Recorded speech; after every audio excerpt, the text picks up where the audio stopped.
Bismillahirrahmanirrahim. Alhamdulillahirabbil alamin. Wassalatu wassalamu ala asrofil anbiya'i wal mursalin wa ala alihi wa sahbihi ajma'in. Pembahasan kita pada pertemuan ini adalah terkait dengan ilmu bayan dan bagaimana penerapannya dalam kalimat dan juga bagaimana contoh-contohnya serta tujuannya yang ada di dalam Al-Qur'an. Balaghah terbagi tiga. Yang pertama adalah ilmu ma'ani, yang kedua ilmu bayan, dan yang ketiga adalah ilmu badi'. Ilmu ma'ani adalah ilmu bagaimana kita dapat menggunakan atau membuat kalimat sesuai dengan ide dan pikiran kita. Jadi ketika kita menyampaikan sebuah ide, sebuah wacana dan lain sebagainya, wacana tersebut dapat kita susun dengan kalimat yang baik dan benar tentunya, sehingga apa yang kita sampaikan dapat dimengerti dengan utuh. Jadi tidak terjadi miskomunikasi ataupun salah paham antara pembicara dengan pendengarnya. Nah, inilah tujuan dalam ilmu ma'ani. Makanya dalam ilmu ma'ani bagaimana kita bisa membuat kalimat baik itu sifatnya perintah ataupun kalimat seperti kalimat berita dan lain sebagainya. Maka dalam pembagian ilmu ma'ani yang sudah kita pelajari, di situ ada dibahas tentang khobar, tentang insya dan lainnya. Kemudian kalau ilmu bayan bisa kita sebut sebagai gaya bahasanya itu ada di sini, ya, di ilmu bayan. Artinya apa? Kita bisa mengolah kata, mengolah kalimat dalam berbagai bentuk, dalam berbagai uslub. Apa tujuannya?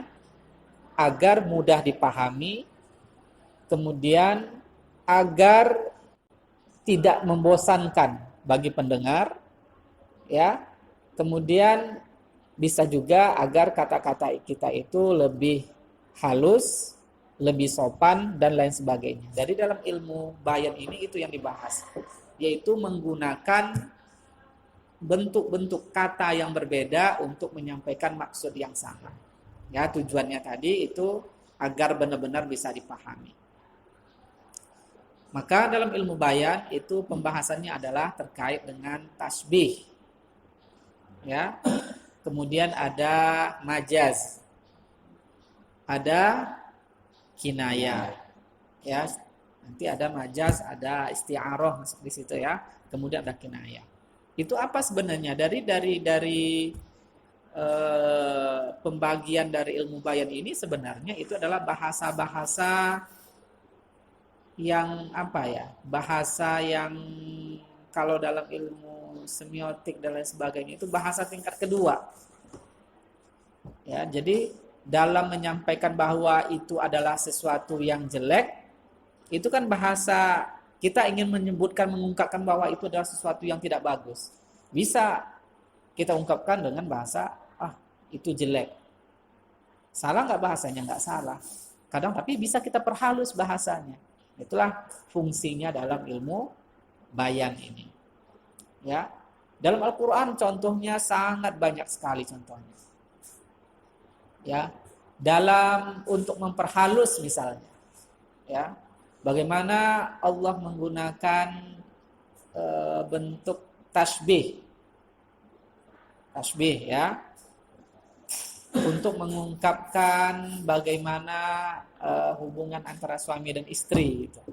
Bisa saja Al-Qur'an itu menggunakan bahasa yang lugas misalnya, atau bahasa yang langsung begini. Tapi untuk sebuah kitab suci kayaknya kurang pas, kurang sopan, terlalu vulgar. Maka Al-Qur'an menggunakan dalam surah Al-Baqarah misalnya, auzubillahi minasyaitonirrajim, hunna libasul lakum wa antum libasul lahun. Itu salah satu. Atau nisa'ukum harsul lakum fa'tu harthakum anna syi'tum. Jadi istri kalian itu seperti ladang, kebun ya. Jadi kebun itu boleh kita masuk ke kebun itu dari mana, pintu mana yang kita inginkan, dari pojok sebelah sana, pojok sebelah sini, pojok sebelah sini. Asal yang kita masuk itu kebun kita, bukan kebun orang. Nah, yang masalah kalau kebun orang, pintu manapun nggak boleh. Ya. Nah, jadi yang kita masuk itu adalah kebun kita sendiri. Di perumpamaan seperti itu. Untuk apa? Untuk memperhalus. Tapi maksudnya apa? Nah, mungkin sudah saya sampaikan, ya kan? Jadi asbabun nuzul itu ada terjadi antara dua suku yang berbeda ketika malam pertama, adat di sini begini, adat di sini begini. Karena dua adatnya berbeda, ketika malam pertama setelah nikah tadi agak ribut. Ini pakai adat yang mana? Pakai adat si perempuan, si laki-laki nggak terima. Pakai adat yang laki-laki nggak terima. Itu soal yang malam tadi. Ngadu ke Rasulullah. Itulah kata Al-Quran. Perempuan itu ladang. Mau gimana pun cara kalian itu silahkan bebas. Nggak ada patokan harus begini. Itu nggak ada. Paham maksudnya ya? Nah ya jadi itu contohnya. Kalau saya jelaskan vulgar nanti kan nggak bagus juga. Pokoknya kalian udah paham.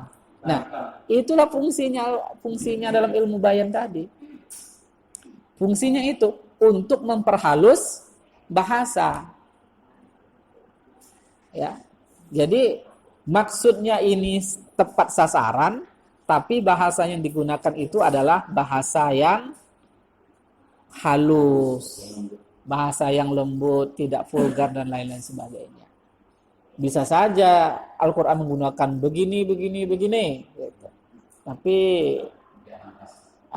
kurang inilah dari gaya etika gitu ya, kurang etisnya. Nah seperti itu, itulah fungsi dalam ilmu bayan itu, dalam memperhalus bahasa. Ya, saya numpang, Pak izin ke belakang misalnya kan, izin ke belakang itu bukan mau ke belakang ke rumah, bukan, maksud ke belakang itu adalah kamar mandi, ke toilet, itu memperhalus. Pak izin ke WC, bisa aja ke WC kan, salah nggak salah, memang WC di belakang, tapi kayaknya kurang sopan, tapi izin ke belakang, memperhalus. Ya, jadi inilah fungsi-fungsi dari ilmu bayan.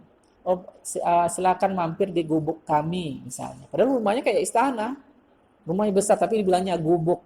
Itu kan bahasanya itu bahasa apa ya, biar kelihatan sopan, tidak meninggi dan lain sebagainya kan. Jadi bisa juga, oh bungaku telah datang misalnya kan. Nah, bungaku telah datang. Nah, ini siapa? Bunga ini bukan berarti bunga yang di pot itu bisa jalan gitu ya. Kalau bunga di pot itu jalan itu saya yakin tuh kabur semua mungkin kalian itu kan. Tapi yang maksud di bunga itu siapa? Si perempuan ini diibaratkan sebagai bunga. Itulah fungsi dalam ilmu bayan. Jadi ketika kita berbicara pun seperti ini. Ketika kalian berdakwah, ketika kalian ceramah, ketika kalian mengajar nanti, kalian bisa menyampaikan bahasa yang belak-belakan istilahnya itu kan, bahasa yang ceplas-ceplos, tahu ceplas-ceplos ya, belak-belakan bahasanya, bisa. Itu namanya itu pilihan kata, pilihan bagaimana cara menggunakan. Ada juga orang berbicara itu tidak belak-belakan bahasanya, tapi banyak kiasan-kiasan. Maka kalau kalian lihat yang berbicara, mungkin ustadz-ustadz itu beda bahasanya dalam ceramah. Ketika kalian mendengar Habib Rizik ceramah mungkin sama A'agim ceramah, itu berbeda uslubnya itu. Kalau Habib Rizik itu langsung bahasa to the point. Kalau Agim lebih halus, dia menggunakan bahasa-bahasa kiasan. Maksudnya sama. Itulah pilihan. Jadi uslub itu dalam bahasa balawahnya itu kan thoriqu ikhtiyaril kalimat. Bagaimana cara kita memilih kata. Tujuannya sama. Ya, tidak merubah makna. Maka dalam kasus contohnya pernikahan, dalam kasus talak misalnya, itu hati-hati. Ya, terutama laki-laki ini. Kalau perempuan mau 1.200 kali talak nggak sah talaknya itu ya. Tapi laki-laki sekali dia bilang talak, ya jatuh talak. Hati-hati. Meskipun nggak dia bilang saya talak kamu, tapi menggunakan bahasa-bahasa kiasan kinayah tadi sah. Meskipun bahasanya bukan talak. Pulang kamu ke rumah orang tua kamu. Niatnya itu mengusir menalak sah. Nah, itu kan bahasanya aja berbeda. Itu namanya kinayah. Ya, hati-hati. Jadi laki-laki itu hati-hati banget mengucapkan kata-kata itu. Jangan sampai meskipun bercanda itu sah. Bercanda itu sah itu. Ya, jadi ada 3 hal yang dilakukan bercanda itu serius, serius pun apalagi. Makanya hati-hati, ya. Itulah bahasa-bahasa kiasan. Kinayah tadi itu kinayah ya. Itu fungsinya dalam sehari-hari. Nah, dalam mungkin gaya berbicara dosen-dosen, coba ada berapa mata kuliah kalian? Misalnya 10 mata kuliah, ada 10 dosen. Lihat aja gaya berbicara itu berbeda-beda. Sebenarnya tujuannya sama, akan tetapi gaya dia menyampaikan itu berbeda. Jadi style nama kalau dalam bahasa ilmu bahasa itu namanya stilistika. Ya, stilistika ada kata style, style itu gaya. Dari stilistika kalau dalam bahasa Arabnya itu ad-dirasa al-uslubiyah. Dirasatul uslub itu stilistika gaya bahasa. Ya. Itu jadi gaya seseorang itu nggak bisa gaya antara satu orang dengan yang lain itu tidak bisa nggak sama. Jadi gaya ini sebenarnya ada gaya tingkat pertama, tingkat 1, 2 dan tingkat 3 ada gaya. Nah, ketika manusia itu pada gaya dasarnya itu satu dengan yang lain itu berbeda.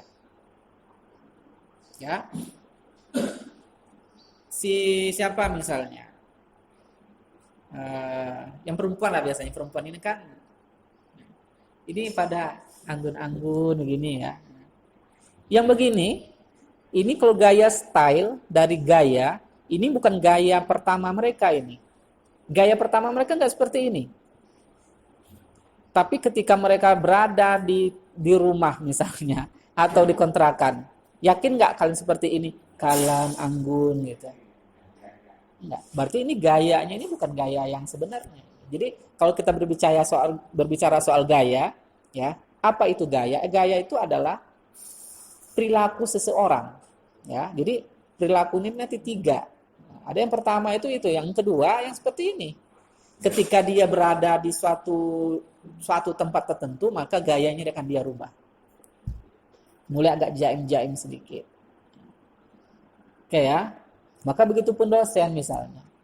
Dosen ketika dalam kelas, misalnya kalian tempat guru, itu gimana? Itu kayaknya karismatik begini ya. Coba kalian temuin dosen di luar, sama nggak seperti dosen di kelas? Sama nggak? Beda. Itulah gaya, style.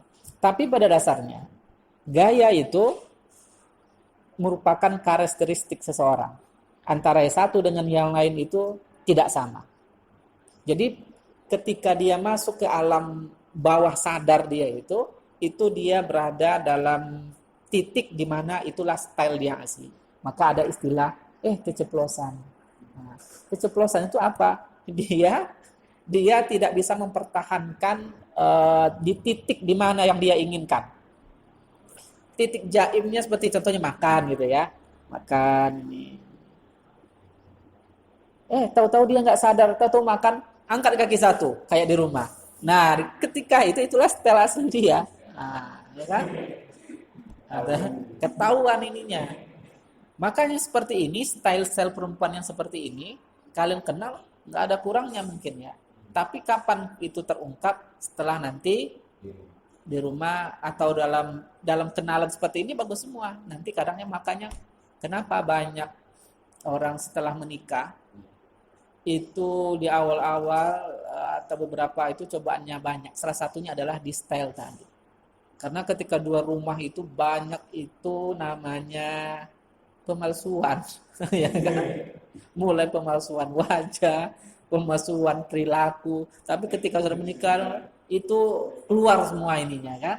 Nah, kaget lah satu sama yang lain, ribut dan lain sebagainya. Itu style. Itu nggak bisa disamakan. Style berbicara pun seperti itu. Kita dengar dulu azan ya.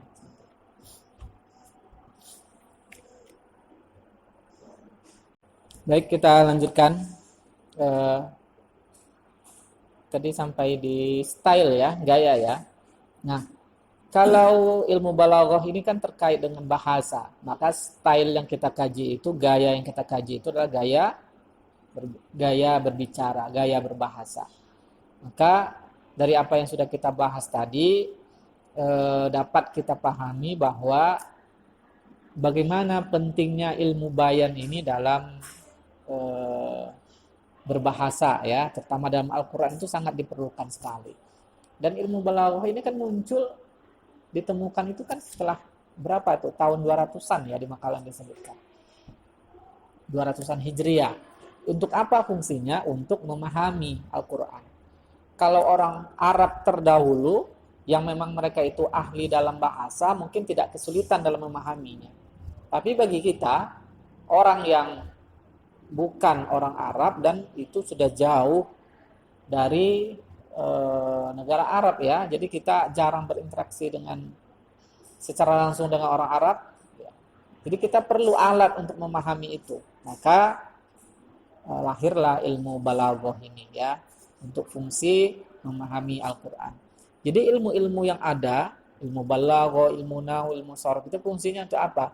Untuk menjaga Al-Quran itu sebenarnya. Ya, untuk memahami Al-Quran. Itu pun setelah ditemukan ilmu ini pun masih banyak kontroversi, masih banyak nanti tafsiran-tafsiran. Ini hakikikah atau majazi? Ya kan? Ini maknanya, ini ayat ini hakikikah atau majazi? Ada yang berpendapat ini hakiki, makna hakiki. Enggak, ini makna majazi dan seterusnya. Ya, itu pun masih banyak perdebatan-perdebatan antar golongan dalam memahami sebuah teks ayat Al-Quran. Tapi pada dasarnya kita dalam memahami ayat, kita lihat bagaimana tafsiran-tafsirannya, kemudian kita pahami melalui keterangan-keterangan yang disampaikan kalau dalam bahasa oleh para ahli linguistik, ya, dalam ilmu tafsir oleh para ahli tafsir, sehingga kita tidak salah dalam memahami. Pastinya dalam memahami ayat ini kita lihat juga pengarang itu sangat penting juga untuk kita perhatikan, ya kan? Karena setiap golongan pun kadang itu punya tafsir untuk menguatkan pendapat golongan masing-masing. Itu hati-hati. Nah, maka kalau kita Ahlus Sunnah wal Jamaah, maka carilah yang ditulis oleh para penulis yang beraliran Ahlus Sunnah wal Jamaah. Ya, jadi seperti itu ya. Jadi style itu tidak bisa tidak bisa disamakan satu dengan lain. Itu kayak seperti identitas. Tidak bisa. Mungkin situlah salah satu nama Allah itu kan salah satunya adalah Al-Musawwir. Apa arti musawwir itu? Berubah ya. Surah itu artinya apa? Gambar ya, musawwir, pencipta, pembentuk gitu ya. Maka dari sekian miliar orang ada nggak yang sama? Bahkan dari ibu dan ayah yang sama, itu pun tidak sama bentuknya. Bahkan yang lahirannya sama pun, yang kembar pun tidak ada kembar yang identik. Pasti ada perbedaan antara satu dengan yang lain. Itulah Allah yang ini ya, zat yang maha kuasa ya atas segala-galanya. Termasuk mungkin karakter. Ya, termasuk mungkin sidik jari kita ini enggak ada yang sama, sidik jari. Suara pun enggak ada yang sama. Maka ketika Muhammad Yusuf ngomong mungkin, kita enggak tahu orangnya, tapi Muhammad Yusuf ini ngomong, siapa tuh? Yusuf gitu ya. Ketika Lahuddin ngomong, kita enggak lihat orangnya, ini Lahuddin, tahu. Lagu-lagu pun seperti itu, nyanyian ini. Ketika ada orang menyanyikan gitu ya. Ini lagu Noah ini. Meskipun yang nyanyi bukan Ariel ini ya, tapi karena identitas lirik kemudian apa ya, stylenya seperti itu, kita udah tahu karakternya. Seperti itu ya. Nah, inilah kira-kira yang disebut dengan bagaimana gaya bahasa itu menentukan karakter pribadi masing-masing. Ketika kita membaca sebuah buku, sebuah novel misalnya, ya, kita belum lihat penulis, tapi kita sudah bisa tebak itu penulisnya siapa. Dari mana? Dari gaya penulisan dia. Maka Habibur Rahman Al-Shirazi misalnya, tahu, kenal? Habibur Rahman Al-Shirazi pernah nonton atau baca novel Ketika Cinta Bertasbih? Tapi nggak pernah nonton Ketika Cinta Bertasbih? Pernah? Ayat-ayat cinta? Dia itu penulisnya. Itu berbeda dengan film yang lain. Kalau film misalnya, kalau sutradaranya Hanung Bramantio misalnya, itu berbeda dengan Monty Tiwa misalnya. Kan itu alur, itu punya karakter masing-masing. Jadi kalau Hanung contohnya begini alurnya. Kalau Monty Tiwa misalnya begini ya. Novel juga begitu. Jadi kalau alur dari filmnya atau novelnya Habibur Rahman biasanya apa ya? Ini muter-muter, tahu-tahu balik lagi ke sini, gitu ya. Atau novel karangan Hamka misalnya. Hamka ini bisa kita sebut multi talent juga, ahli tafsir juga, ahli tasawuf juga, ahli fikih juga, ternyata ahli sastra juga. Lengkap ya. Hamka ini. Itu kalau kita baca novel-novelnya juga karakter bahasanya, tulisannya itu pun berbeda dengan tulisan-tulisan yang lain.